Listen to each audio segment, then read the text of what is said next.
When the Robert Morris men's track and field team set out this season, they had high hopes for a bright future, but that would be short-lived. On December 3, 2013, RMU Athletic Director Craig Coleman announced that the university would be cutting 7 sports teams.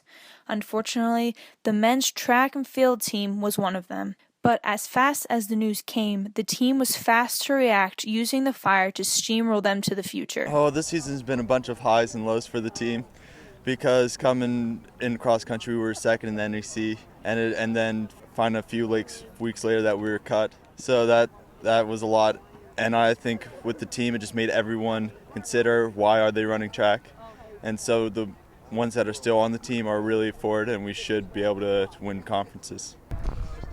It's been really just a work in progress. We've been to a couple really big meets so far, but we're all just trying to get ready for the conference meet. It's all about that. So the season's gone really well. It's always a work in progress. We're working hard every day. So the guys program has come a long way. Each event area is a little different than what it was when I first came in. I think the program was going in the right direction, and unfortunately, this is its last year, and we want to go out with a strong finish, both conference level, IC4As, and at the national level.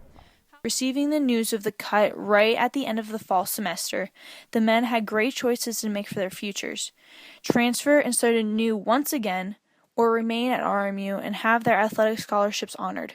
Entering into the outdoor season, the team chose to not be swayed by the choice to end the program, but to use it to fuel the fire to complete the season strong, at home, and with the NEC champion title. But the road would not be easy. The team struggled to get good marks and times at first, but with the support of the women's team and the men fed off of each other and aimed for greatness, the once individual team now became a family.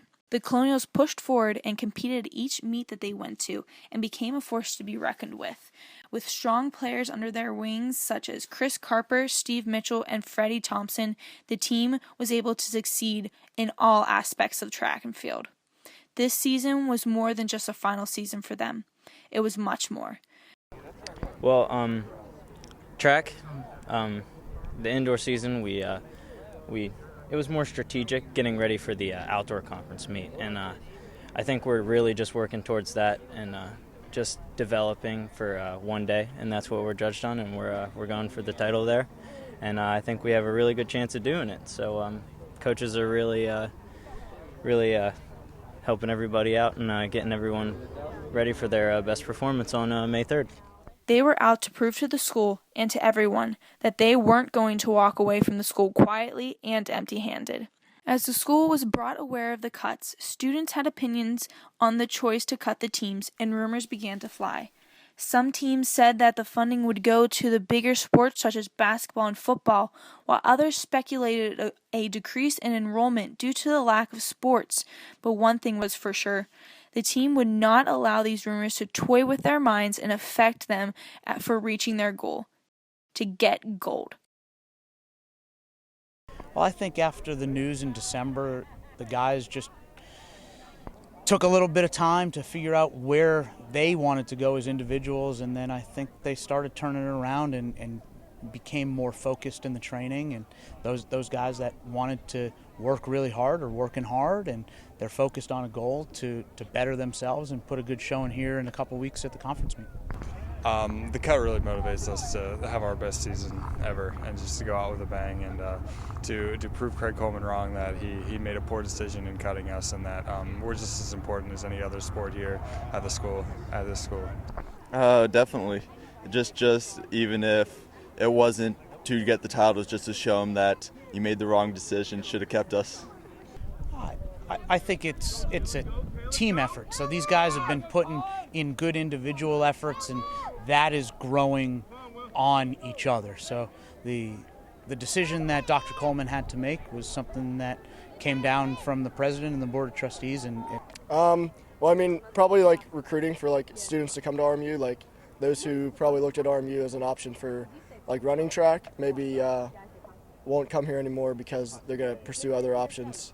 So that. I also feel like we'll maybe lose a lot of people too if they want to go play sports elsewhere and do track elsewhere, so that's going to be upsetting. The final meet of the season would not be held at Morgan State or Wake Forest, but at home, the conference meet, down the island where they knew the track better than any other team out there, and they would not walk away from their track for the last time without that title. As the conference meet became closer and closer, the goal was more in their reach than it had ever been, and they would first have the chance to test their skills on their track at their one and only home meet of the season. It's really motivating being at home, and it's our last season as a guys team. There's really no better way to end if we get the title and win it here at home for our last season ever. Well, it's just something to say that this is our turf now. We don't have to go anywhere. There's no excuses. We know how this track runs, and we're just going to win. We've excelled at the IC4A level. We've had conference champions at the NEC. We've had regional qualifiers, and we've also had an All-American.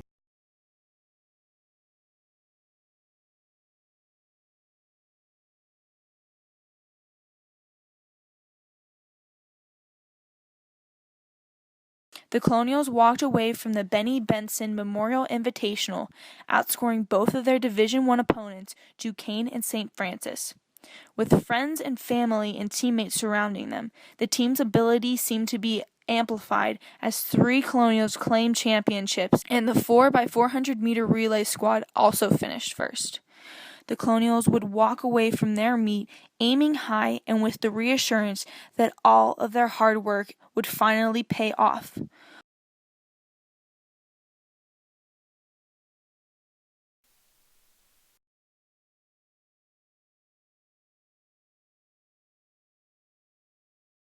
We're only going to have a few transfers, and it just stinks that we're not going to be able to compete anymore and do the sport that we love, and part of the reason a lot of us came here. So